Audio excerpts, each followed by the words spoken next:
Les reines du Père Noël de Christelle Valla et Monica Bonne. En ce temps-là, c'était un cheval qui tirait le traîneau du Père Noël, prénommé Flocon. Il avançait péniblement par tous les temps.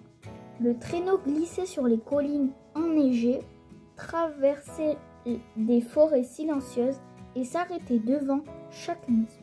Cette année-là, le Père Noël pénétra dans l'écurie de son fidèle compagnon. « Alors, Flocon, prêt pour l'aventure ?» Le cheval poussa un hennissement joyeux et secoua la crinière. Il était vieux, mais la magie de cette merveilleuse nuit l'enchantait à chaque fois. La hotte chargée de cadeaux, une couverture bien chaude sur les genoux, le Père Noël fit claquer les rênes. Flocon partit au trot, les clochettes tintant joyeusement autour de son cou. Puis, au fur et à mesure, l'allure ralentit. Au milieu de la nuit, il marchait au pas. Les clochettes ne tintaient plus. Le froid lui mordait les pattes, il tremblait de tous ses membres. Le Père Noël soupira. Son pauvre cheval était bien fatigué et il s'arrêta même au bas d'une montée. « Eh bien, Flocon !» Le cheval le regarda. Tristement, il secoua la tête. Le Père Noël descendit et poussa, mais le traîneau ne bougea pas. Des branches craquèrent dans le sous-bois. Un renne approcha doucement. Avec son aide, l'attelage s'abranla, grimpa la colline et s'arrêta au sol. « Je te remercie, tu viens de sauver Noël !» lui cria le Père Noël en faisant claquer la bride. Le traîneau glissa dans la descente. Le Père Noël se retourna une dernière fois. Le renne courait derrière en ramassant les cadeaux qui s'échappent de la hotte. « Oh !» s'écria le Père Noël. Flocon eut toutes les peines du monde à s'arrêter.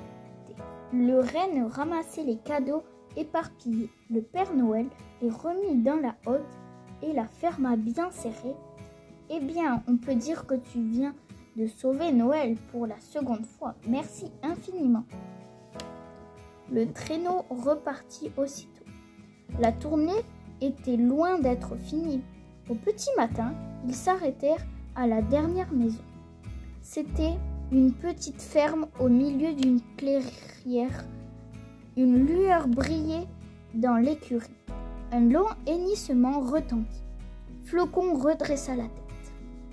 Le Père Noël approcha doucement et poussa la porte. Une vieille jument le regardait. « Là, ma belle. »« Hi !» Flocon s'impatientait. La jument lui répondait. Le Père Noël comprit. Il passa sa main entre les deux yeux de Flocon et lui parla à l'oreille. « Je crois que nos routes se séparent ici.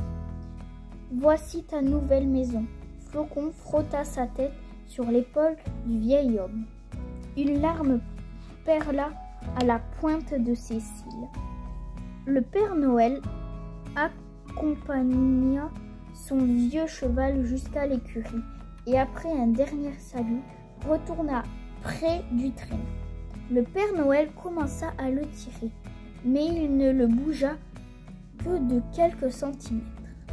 Découragé, il s'assit sur un rondin de bois.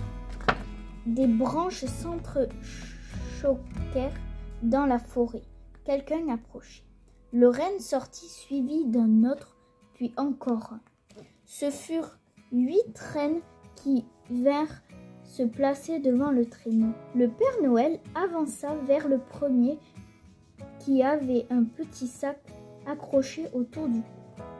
Il le décrocha et l'ouvrit. Une poussière brillante se dispersa au-dessus des rennes et leurs bois scintillèrent dans la nuit glace. « Cette fois, c'est moi que tu viens de sauver. » Lorsque le Père Noël fit claquer la bride, le traîneau s'élança et s'envola dans les airs.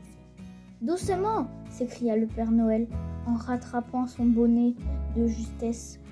Quelques heures plus tard, ils atterrissent au pôle Nord. Le Père Noël regarda fièrement son nouveau attelage. « Toi, dit-il en s'approchant du premier renne, tu es rapide, tu t'appelleras Tornade. » Puis il s'approcha du suivant. « Toi, tu es le plus gracieux, tu t'appelleras Danseur. » Chacun reçut un nom. Le plus puissant fut baptisé Furie, le plus vif Éclair, le plus agile Fringant, le plus fort Tonnerre, le plus joyeux Comète et le plus gentil Cupidon. Le Père Noël les détala et les conduisit dans leur nouvelle maison où les attendait de la paille fraîche et de l'avoine savoureuse. Depuis lors, les 8 reines du Père Noël tirent son traîneau pour cette nuit magique qui fait le bonheur des petits, mais aussi des plus grands. Fin de l'histoire.